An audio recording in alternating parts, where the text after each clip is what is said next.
غفار خان ایک genuine leader تھے، قوم پرست تھے، انگریزوں کے مخالف تھے۔ انہوں نے علم بغاوت تب بلند کیا جب مسلمانوں میں بہت کم لوگ ایسا کرتے تھے، اور بات ہے کہ تقسیم ہند کے مخالف تھے۔ یہ ان کی اپنی رائے تھی، لیکن جب پاکستان معرض وجود میں آیا تو غفار خان پر غداری کا لیبل چسپاں کر دیا گیا۔ بلوچستان میں عبدالصمد اچکزئی قوم پرست خیالات کے حامل تھے۔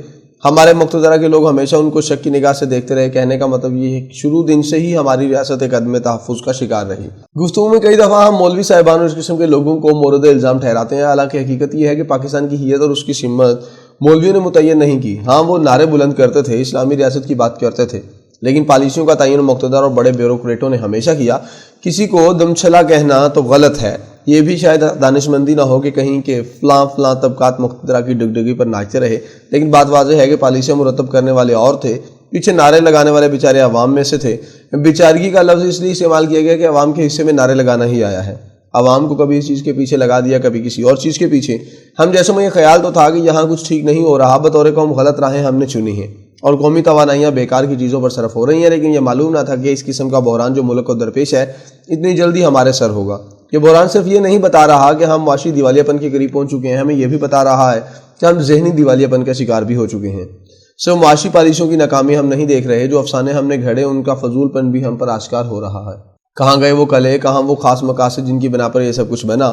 مہنگائی اور معاشی بحران نے ہمارے دماغ میں کسی حد تک درست کر دیے ہیں۔ گو ہمارا عارضہ دماغ اتنا گھمبیر ہے کہ جلد ٹھیک ہونے والا نہیں ہے۔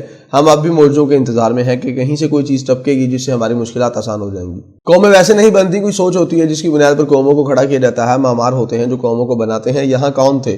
قائد اعظم کی ذات کو تو ایک طرف رکھیے، ان کی بات تو ویسے نہ مانی گئی، جو اپنی 11 اگست 1947 کی تقریر میں انہوں نے کہا کیا بطور قوم ہم اس پر عمل پیرا ہوئے؟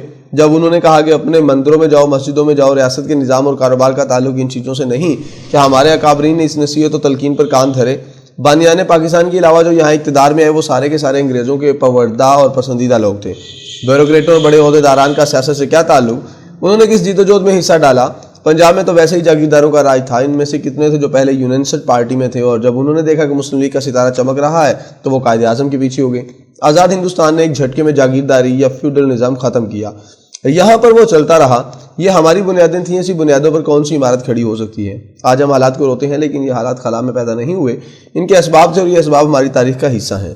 انہیں سمجھنے کی کوشش کرنی چاہیے۔ بس اتنا ہی کافی ہے کہ افسانوں سے کام چلتا تو ہم آسمانوں پر ہوتے۔